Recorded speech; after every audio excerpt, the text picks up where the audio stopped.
3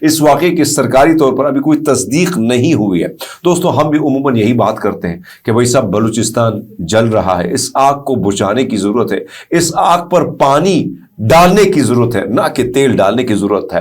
آپ کو طریقہ کار ڈھونڈنا چاہیے۔ ہم نے حل آپ کے سامنے کئی بار رکھا ہے کہ جب تک عوامی نمائندے نہیں ہوں گے، جب تک مقامی لوگوں کو شامل نہیں کیا جائے گا، جب تک ملک کی بڑی جماعتوں کو، خاص کر تحریک انصاف کو، محمود خانہ چکزے، مولانا فضل الرحمان، دیگر لوگ اکٹھے نہیں بیٹھیں گے، ملک میں سیاسی عدم استحکام اور دہشت گرد سے نمٹنے کے لیے استحکام جو ہے اس کو عمل میں لانا مشکل ہو جائے گا۔ تو یہ ہم بار بار گزارشات کرتے ہیں، اور یہی بات جب ہم کرتے ہیں تو پھر پی کا ایکٹ لاگو کر دیا جاتا ہے، وحید مراد جیسے دوستوں کو اٹھا لیا جاتا ہے۔ یہی سچویشن جو آپ کے سامنے۔ اب بات کرتے ہیں پاکستان اور افغانستان کے حوالے سے جو معاملات ہیں۔ افغانستان کے پاکستان میں جو مہاجرین کو دی گئی ڈیڈ لائن میں، اس میں توسیع کی امیدیں بالکل ختم ہو چکی ہیں۔ ترجمان دفتر خارجہ نے کہا کہ افغان مہاجرین کی وطن واپسی سے متعلق ڈیڈ لائن میں کوئی تبدیلی نہیں ہوگی۔ صادق خان کا جو دورہ افغانستان میں، خاص کر وہ جب گئے تھے تو انہوں نے کہا کہ جعفر ایکسپریس کے حملے کا معاملہ وہاں پہ اٹھایا گیا، انہوں نے پاکستانی کمپنیوں پر امریکی پابندیوں کو یک طرفہ اور متعصبانہ قرار دیا۔ ترجمان دفتر خارجہ شفقت علی خان نے ہفتہ وار بریفنگ میں یہ بھی کہا کہ افغانستان کے ساتھ مذاکرات ایک طرف اس کا عمل تو جاری ہے، لیکن صادق خان کا جو افغانستان کا دورہ تھا وہ ایک اعلیٰ سطح کا دورہ تھا جس میں افغانستان کے ساتھ جعفر ایکسپریس والا معاملہ اٹھایا گیا۔ دورے میں تورخم بارڈر پر بنائے جانے والے تعمیرات سمیت تمام تر معاملات اٹھائے گئے۔ شفقت علی خان نے مزید کہا کہ پاکستان میں دہشت گردی میں بھارتی حکومت کے ملوث ہونے کے متعلق ڈوزیر اقوام متحدہ یعنی میں اس میں بھی جمع کروائے ہیں ہم نے، لیکن بہرحال مہاجرین کی واپسی کے حوالے سے جو ہے کریک ڈاؤن اب شروع ہوگا۔ اس حوالے سے افغان شہری جو ہے ان میں سے تشویش کافی پائی جاتی ہے، خاص کر عید کے ایام ہے، اور میں سمجھتا ہوں کہ اس کریک ڈاؤن کا خدشہ آپ اندازہ لگا لیں کہ یہ ظاہر کیا جا رہا ہے کہ بھائی صاحب ایک طرف تو میں اس پہ اگر بات کروں کہ اگر کوئی اور غیر مسلم ملک بھی ہوتا دوستوں تو کم سے کم میں سوچ لیتا کہ عید کا دن ہے، رمضان کا پورا مہینہ بھوکے پیاسے ان لوگوں نے گزارا ہے، اور ایسے حالت میں کہ 31 مارچ کو یا عید ہونے والی ہے یا 1 کو عید ہونے والی ہے، اب نہیں معلوم کب ہوگی عید، لیکن بہرحال اب عید کے دن یا عید سے پہلے اگر اس قسم کا کریک ڈاؤن کیا جاتا تو یقیناً مزید جو ہمارے درمیان ایک تلخیاں پائی جاتی ہیں اس میں مزید اضافہ ہوگا۔ ہم بارہا حکومت پاکستان سے بھی گزارش ہم نے کی اور آج بھی گزارش کرتے ہیں کہ خدا را کم سے کم عید کا یعنی عید کے دن گزر جائیں، عید ہو جائے تو اس کے بعد اگر کوئی لائے عمل طے کیا جاتا تو پھر ٹھیک ہے، لیکن بہرحال عید کے دنوں میں اور رمضان کے آخری عشرے میں اگر اس قسم کے اقدامات ہوتے تو دل میں یقیناً پھر مزید نفرتیں بڑھیں گی۔ بہرحال اب بات کرتے ہیں پاکستان کے حوالے سے احمد نورانی کے بھائیوں کو کی جو جبری گمشدگی کے کیس کے حوالے سے جو صحافی احمد نورانی ہیں ان کے بھائیوں کو بازیاب نہ کرایا جا سکا۔ احمد نورانی کی والدہ کمرہ عدالت سے روتے ہوئے نکلی۔ اس ویڈیو میں بھی آپ دیکھ سکتے ہیں کہ جس طریقے سے وہ ایک ماں جو ہے آہ بھر کے نکل رہی ہے۔ جسٹس انعام امین منہاس نے کیس کی سماعت عید کے بعد تک ملتوی کر دی ہے، یعنی بے گناہ افراد عید بھی کسی کال کوٹری میں گزاریں گے، نہیں معلوم کہ کہاں ہیں، اور ناکردہ جرم کی سزا بھگتیں گے۔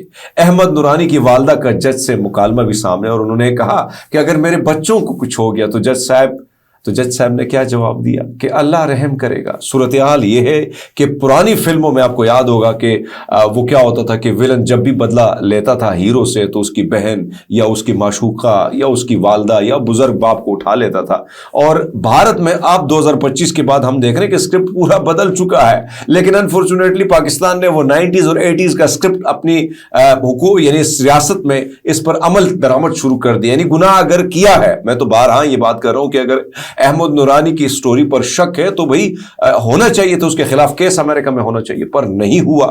آپ نے ان کے بھائیوں کو اٹھا دیا جن کا کوئی گناہ نہیں تھا، جن کا کوئی قصور نہیں تھا۔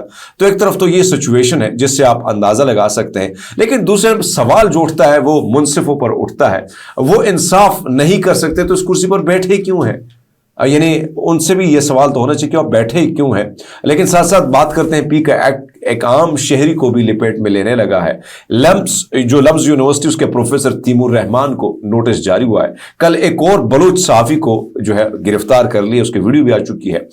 بہرحال جبر کے اس موسم میں اگر ہم بات کریں پاکستان آگے تو نہیں بڑھ سکتا، مایوسی اور نفرت مزید پھیلے گی. اب تک کے لیے اتنی، اپنا بہت سارا خیال رکھیے. اللہ حافظ.